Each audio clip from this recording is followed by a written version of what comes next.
Jake Lloyd once said he wanted a Turbo Man toy with moving arms and legs, a boomerang, a rock and roller jet pack, and a voice that sounded real. That wish from a movie set would later feel strangely symbolic, because the real world gave him none of that fun or safety. After his role in Star Wars, he faced something no child should face. Jake was still very young when more than 1,000 hate letters began arriving at his home. Adults blamed him, a little boy, for ruining their childhood. The harsh words were shocking, and the bullying only got worse. But even that was nothing compared to what his family went through in 2018. Their life changed in a way that left deep wounds. Jake disappeared from public life for years. When he finally returned in 2023, he looked so different that many people barely recognized him. Those missing years were filled with pain, confusion, and a fight he was losing quietly. The boy who once played Anakin Skywalker had been struggling in ways nobody saw. Jake Matthew Lloyd was born on March 5, 1989, at Poudre Valley Hospital in Fort Collins, Colorado. The city was quiet, surrounded by mountains, fresh air, and open space. His parents tried to build a warm, loving home. His mother, Lisa, worked as an entertainment agent, while his father, Bill, worked as an EMT, helping people in emergencies. They raised Jake and his younger sister, Madison, with strong values. They believed in working hard and encouraged their children to be creative. Jake showed signs of confidence early. At 4 years old, he performed little shows at school and made relatives laugh during family dinners. Fort Collins had small theater groups and youth programs where kids could explore acting. Those spaces gave Jake room to shine. His mother noticed how he lit up every room and how he never froze when people watched him. Money was always tight, but she pushed him forward, hoping to give him a chance at something bigger. Jake began doing local commercials and small TV spots. Even at 4, he acted out full scenes as if he had practiced them for weeks. He memorized lines quickly and loved performing. Lisa took him to workshops and auditions, where adults often stopped and stared because this tiny boy was so confident and talented. When he was 6, he booked a Smucker's commercial in 1995, and things began moving quickly. He joined school plays, community theater, and regional productions. Teachers said he had a natural sense of humor. Directors said he was brave. Every stage made him more comfortable with cameras, bright lights, and the pressure that most adults struggled with. But life changed again when Jake was 7. His parents divorced. The family moved to Indianapolis, Indiana, hoping things would settle down. Instead, the move brought new stress. Bills piled up. Child support payments were inconsistent. Grocery trips were difficult. Lisa relied on her work contacts and rushed Jake into more auditions even before they finished unpacking. Those jobs paid rent and bought food. But they also pushed Jake deeper into the world of fame at an age when he could barely understand it. Later, Lisa admitted that starting him so young was both a blessing and a burden. She wanted to protect her kids from financial hardship, but she was also pushing Jake into a world that was complicated and harsh. By the time Jake reached Carmel High School years later, he carried emotional weight most kids never experience. In school, classmates whispered about him. Teachers noticed how hard he tried to keep up with classwork while juggling acting commitments. At home, there were arguments about auditions that clashed with school tests. He was trying to balance fame and childhood at the same time. Every new experience made him more sensitive to criticism. Even small comments hurt him deeply. The divorce had already shaped him. Court hearings, arguments, and moments no child should witness left emotional scars. Fame only made those scars deeper. The mix of a broken home and sudden celebrity created a childhood filled with pressure and unpredictability. Jake's big break came in 1996, when he was 7. He appeared in 4 episodes of the hit medical drama ER, playing Jimmy Sweet, a boy with a rare illness. The days were long, sometimes lasting 12 hours, and he had to perform emotional scenes beside George Clooney. He cried on cue and asked sad questions about life and death. His voice was small, shaking, but powerful. Everyone noticed his talent. That job opened the door to bigger opportunities. He auditioned for more than 20 roles before landing the part of JJ in the 1996 film Unhook the Stars. Competition was intense, but Jake kept impressing people. Filming required him to show fear, anger, and sadness while standing beside veteran actors like Marissa Tomei, Gina Rowlands, and Gerard Depardieu. Jake walked the red carpet at Grauman's Chinese Theater before he had even learned long division. At the same time, he worked on 2 episodes of The Pretender, which included kidnapping scenes, chases, and dark hallways. During one stunt, a prop door malfunctioned and almost hit him. The crew paused everything and revisited safety rules. People realized how dangerous such scenes could be for a young child. By late 1996, the workload became too much. He collapsed from exhaustion after long back-to-back days filming ER and The Pretender. His family and union representatives confronted producers about child labor limits. He was only 8 and already burned out. He told his mother he missed birthday parties, friends, and normal days at school. He was tired of being recognized everywhere. He wanted to just sit at a lunch table like every other kid without being asked about auditions. The loneliness he felt at such a young age stayed with him. Then came the project that changed everything, Jingle All the Way in 1996. Jake played Jamie Langston beside Arnold Schwarzenegger.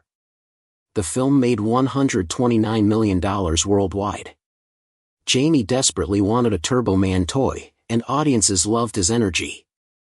Jake was lively on set, running through store aisles shouting lines, sometimes improvising words that made Schwarzenegger laugh.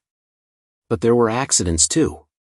In one scene, he knocked down a huge display of toys, and production stopped for 2 hours while the crew rebuilt the set.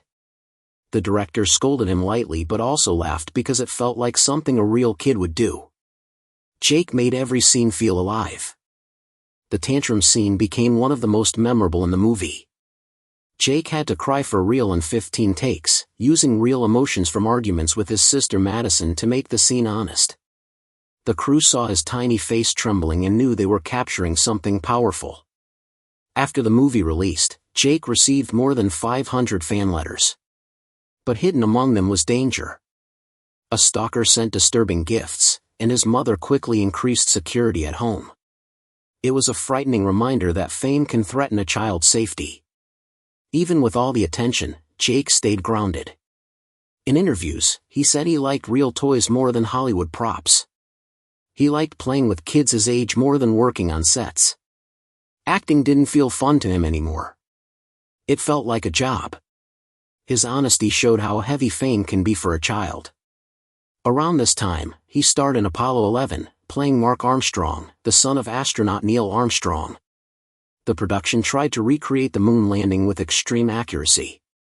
There were replica spacecraft, heavy costumes, and harsh lights. The zero-gravity rigs made actors dizzy. Jake spent hours in the mock command module, sweating and feeling sick, but still delivering his lines.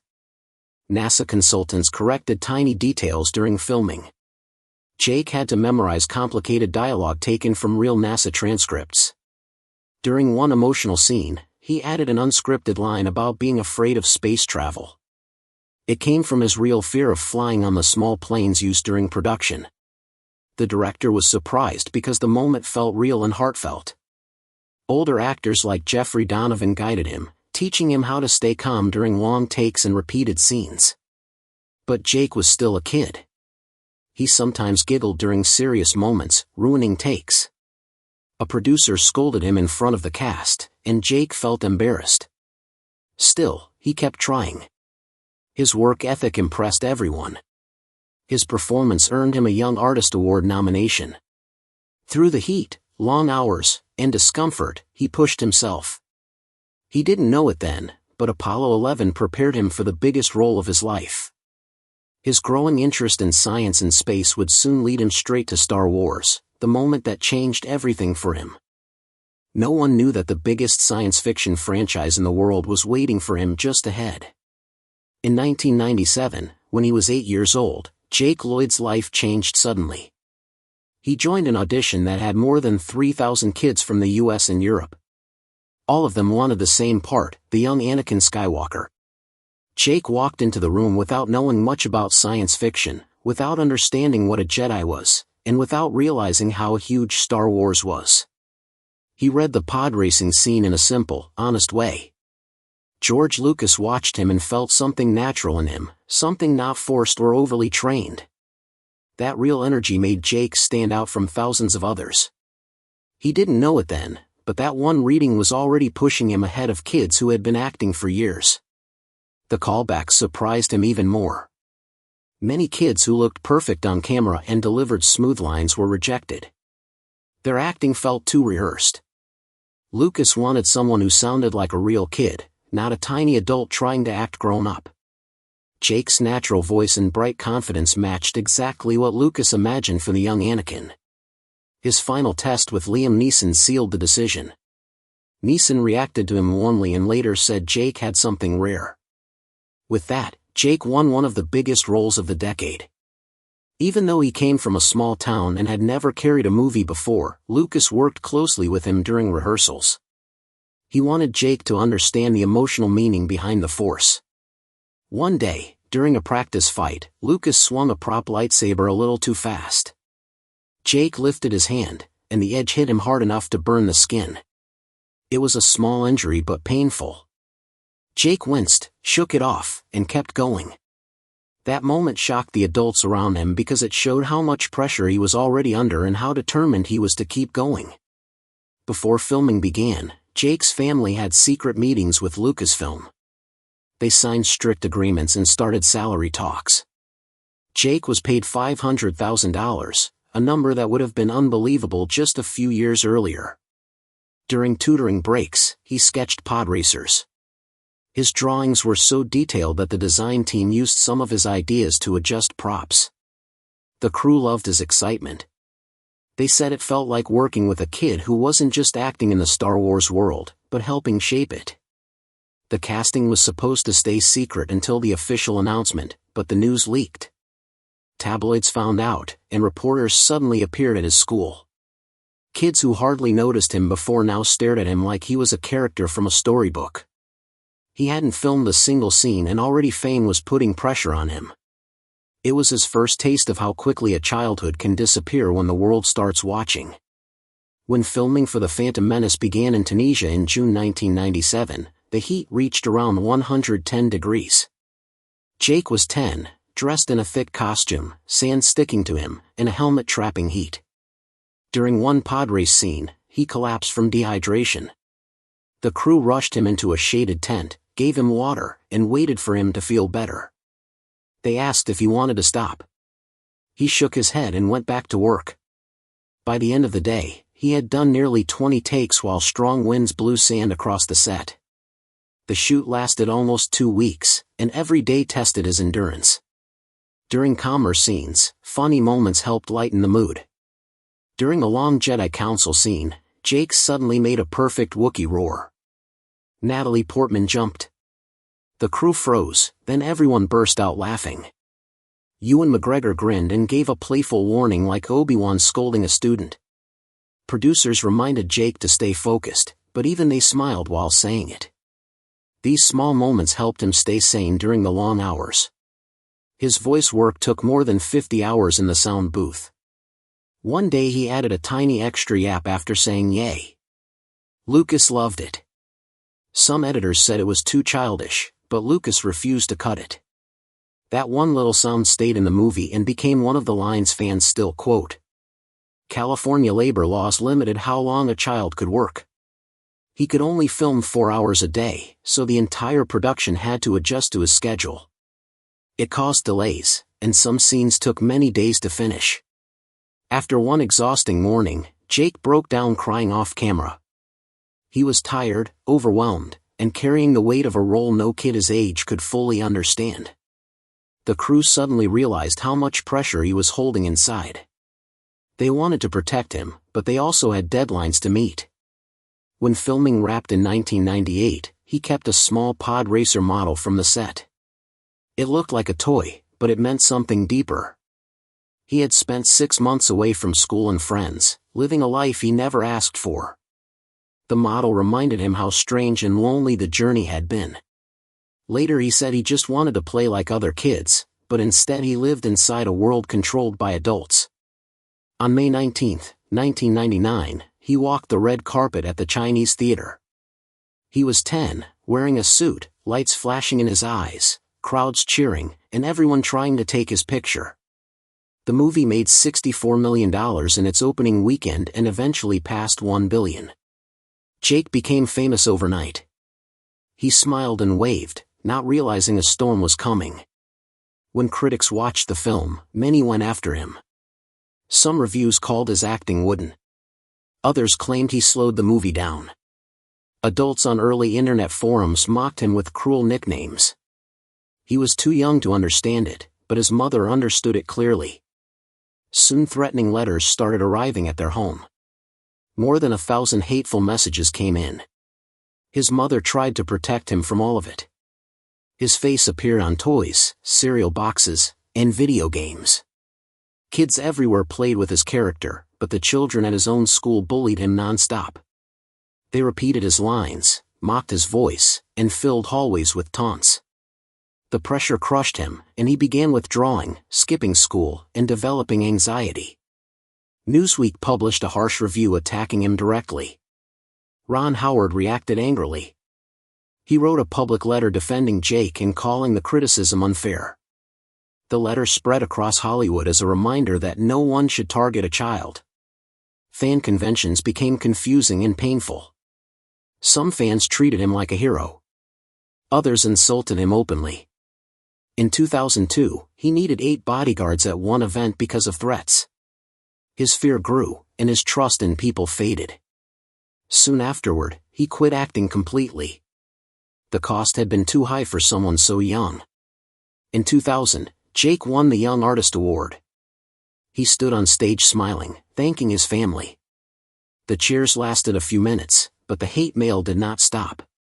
Some threats were so serious that his family had to take new safety measures. Jake was only 11 when he stepped into one of the darkest roles of his career. In 2000, he played Mickey Cooper in a thriller called Die With Me, a story about a teen pulled into dangerous online situations. The scenes were heavy and too mature for most kids his age. He needed coaching just to separate himself from the trauma his character experienced. The role stayed with him and left him shaken. People still called him Anakin, but this film showed a darker side of him and marked the beginning of his slow exit from Hollywood. His next job, in the movie Madison, filmed in 2001 and released in 2005, didn't help much. He played the son of a racing driver. The set used real go-karts, real speed, and real danger. Jake learned to drive the car himself. During one scene, he lost control and crashed. He wasn't badly hurt, but production stopped for days. He began wondering why he continued acting at all. The stress, the pressure, the stares, and the whispers tired him out. By the time the movie came out, Jake had already walked away from acting. Fans didn't know then that it would be the last time they saw him in a major film.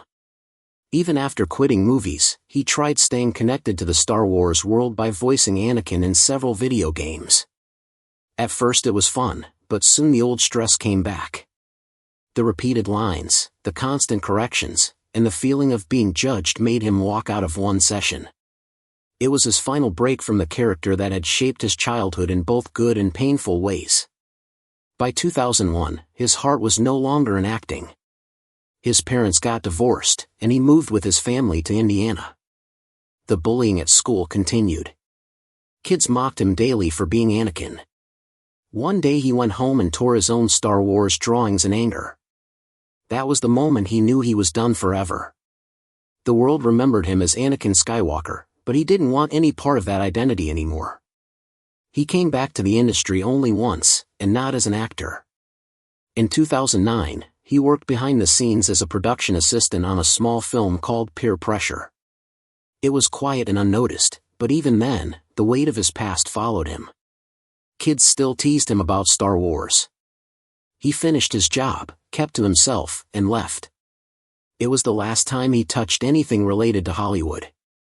In 2007, he graduated from Carmel High School and tried studying film and psychology in college. But within months, things started slipping in ways he couldn't understand. He saw things that weren't there. He felt watched even when alone. His mind tricked him. By spring 2008, he dropped out. Doctors later diagnosed him with schizophrenia, a condition that ran in his family. The symptoms came fast: paranoia, hallucinations, fear, and he didn't understand what was happening, so he didn't ask for help. It marked the beginning of a long, quiet struggle. By 2012, he tried attending conventions again to meet fans, but the experience was hurtful. Some adults yelled at him, blaming him for a movie he filmed at age 8. Others mocked him while he tried to be polite. Each event made him shake more. Soon he stopped attending entirely. Then he suffered a deep personal loss. In 2018, his younger sister Madison died at 26.